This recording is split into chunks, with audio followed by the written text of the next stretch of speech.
दोस्तों नमस्कार। बिहार के पूर्व मुख्यमंत्री आदरणीय श्री लालू प्रसाद यादव जी ने एक इंटरव्यू दिया बीबीसी हिंदी को, और उस इंटरव्यू को लेकर के काफ़ी चर्चा हो रही है सोशल मीडिया प्लेटफॉर्म पर भी और अन्य जगहों पर भी। तो इस वीडियो के अंदर हम लोग उनके उस इंटरव्यू के कुछ जो महत्वपूर्ण बातें हैं उसको लेकर के चर्चा करेंगे और समझेंगे कि उन्होंने क्या कहा है, क्योंकि कई सारी पहलुओं को लेकर के उन्होंने बहुत ही बेबाकी से अपनी राय रखी है। और आपको पता है कि अपने राजनीति के प्रारंभिक दिनों से ही लालू यादव का जो बोलने का अंदाज़ रहा है वो बहुत ही निराला रहा है। हंसी मजाक के मूड में ही वो कई बार बहुत ही गंभीर बातें कह दिया करते थे। ये उनके एक बहुत ही बेहतरीन और ज़बरदस्त वक्ता होने का एक प्रमाण है।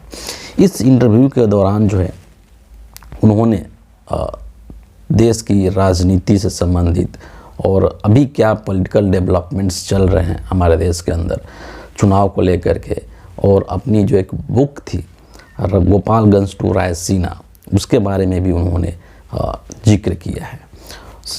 कहते हैं जो लालू जी हैं वो कहते हैं कि कर्पूरी ठाकुर जिनको कि अभी नरेंद्र मोदी जी ने भारत रत्न देने का घोषणा किया, जो कि बिहार के अंदर एक तरह से सामाजिक न्याय के पुरोधा माने जाते हैं, अग्रज माने जाते हैं, उनका नाम लेते हुए, इसके अलावा लोहिया जी का नाम लेते हुए, जगदेव प्रसाद का नाम लेते हुए लालू जी ने कहा कि ये जो लोग हैं ये लोग एक तरीके के आदर्श पुरुष हैं हमारे।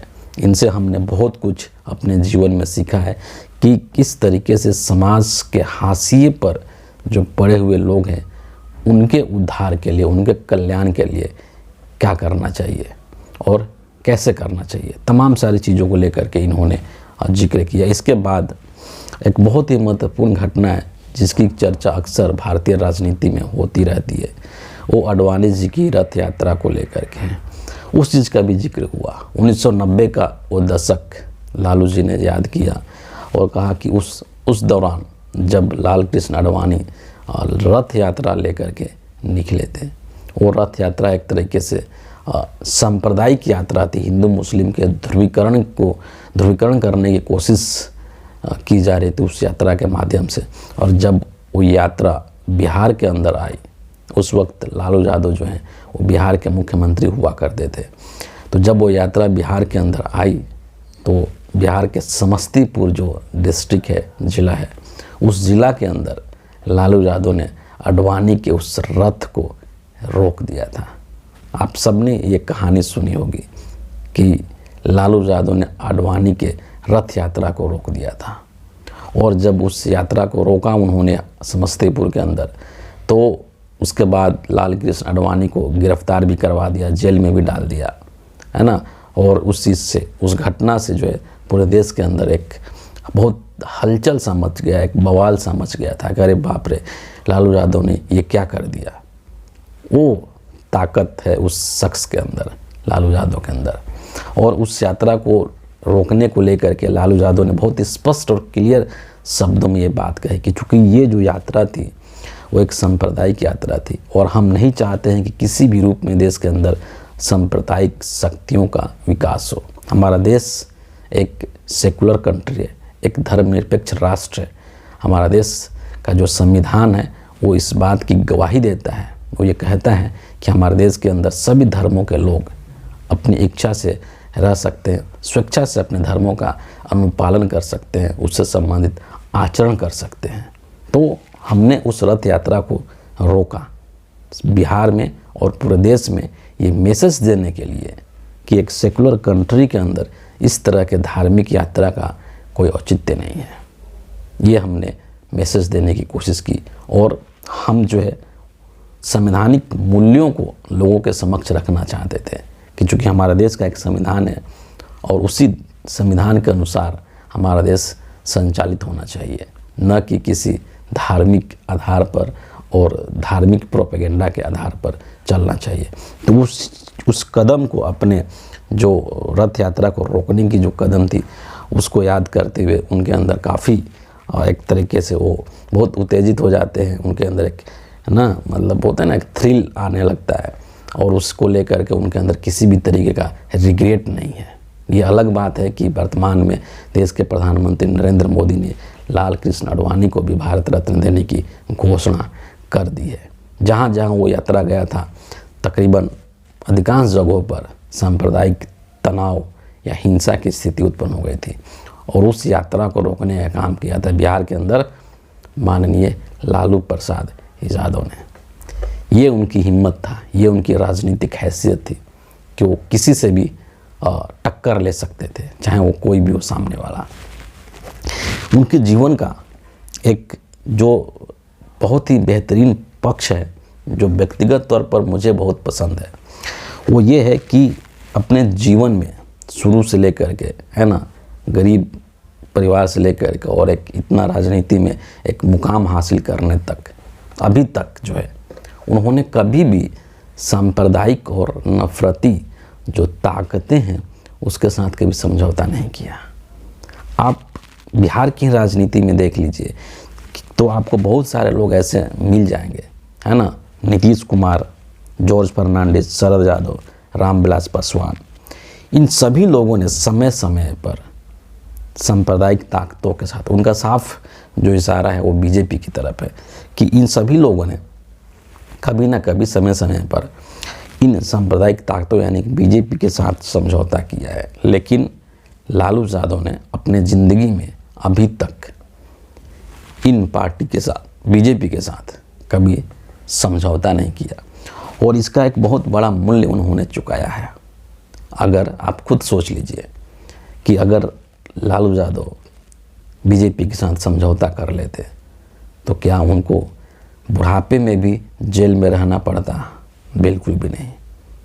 या उनके जो बेटे हैं तेजस्वी हैं, उनका पूरा जो परिवार है वो किस तरीके से उसके ऊपर नरेंद्र मोदी ने शिकंजा कसा हुआ है, उसका वजह क्या है?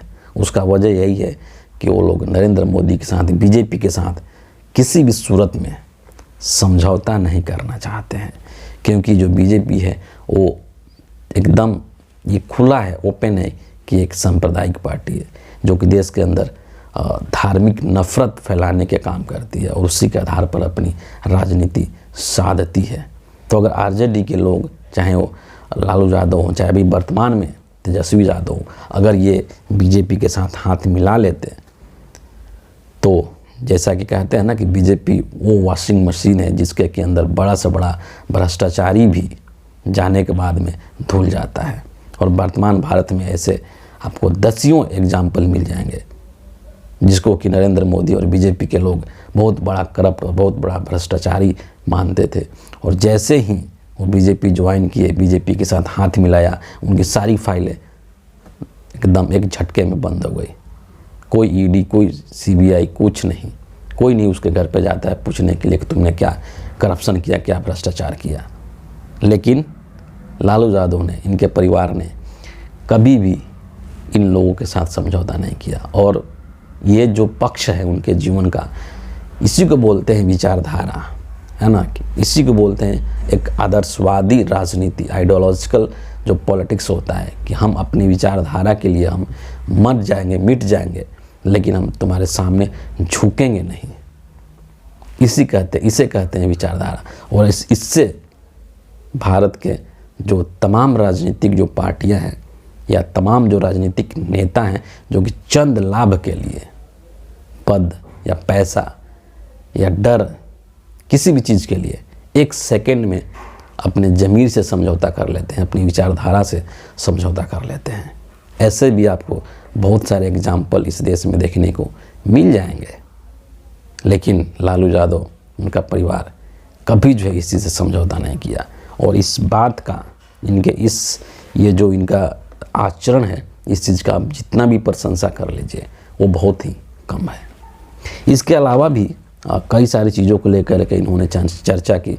इंडिया अलायंस जो कि अभी सबसे एक बर्निंग इशू बना हुआ है देश के अंदर, क्योंकि लोकसभा का चुनाव चंद दिनों के बाद होने वाला है। इंडिया अलायंस को लेकर के इन्होंने बहुत ही बेबाकी से अपनी राय रखी कि ठीक है, हम मानते हैं कि कुछ जो लोग हैं, मसलन नीतीश कुमार की तरफ उनका इशारा था, जो कि इस इंडिया अलायंस का एक तरीके से सूत्रधार थे अभी वो इसका हिस्सा नहीं है, अलग हो चुके हैं। लेकिन अभी जो रिसेंट समय में पिछले 10-15 दिनों के अंदर जिस तरीके से जो इंडिया अलायंस ने जो स्वरूप लेना शुरू किया है वो उसकी मजबूती को दर्शाता है। जिस ठोस कदम के साथ चाहे बिहार हो, चाहे यूपी हो, झारखंड हो, महाराष्ट्र हो, है ना, तमाम ऐसे स्टेट्स के अंदर, दिल्ली हो, है ना, जिस तरीके से सीट शेयरिंग का फार्मूला अपनाया गया, उसको एक अंतिम रूप दिया गया, वो इस अलायंस की मजबूती का साक्षी है। वो दर्शाता है कि ये अलायंस कितना मजबूती के साथ खड़ा है। नरेंद्र मोदी के तमाम षड्यंत्रों और कोशिशों के बावजूद भी ये जो लोग हैं जो इस अलायंस में टिके हुए हैं वो टस से मस नहीं हो रहे हैं। और यही चीज़ नरेंद्र मोदी को परेशान कर रही है। और लालू यादव ने ये कहते हैं कि लालू यादव को भारतीय राजनीति का ज्योतिष कहा जाता है ना, क्योंकि राजनीति की जो बारीक समझ वो रखते हैं वो हिंदुस्तान के अंदर शायद ही कोई नेता उतनी बारीक समझ राजनीति का रखता है। और इस चीज़ को लेकर के उन्होंने बहुत ही क्लियर कट कहा कि इंडिया अलायंस अंतिम समय तक अगर मजबूती के साथ लड़ेंगे तो नरेंद्र मोदी की हार एकदम निश्चित है। 2024 के अंदर हार जाएंगे नरेंद्र मोदी और इंडिया अलायंस जीत जाएगी। 2024 में इंडिया अलायंस का सरकार बनेगा 2024 के अंदर दिल्ली में, केंद्र में। राहुल गांधी और तेजस्वी को लेकर के भी उन्होंने कहा कि इनका जो राजनीतिक करियर है, जो भविष्य है, वो बहुत ही उज्जवल है। लोगों के अंदर इनका एक्सेप्टेंस जो है ना, स्वीकार्यता वो काफ़ी बड़ी है, काफ़ी पॉपुलैरिटी इनकी बढ़ रही है।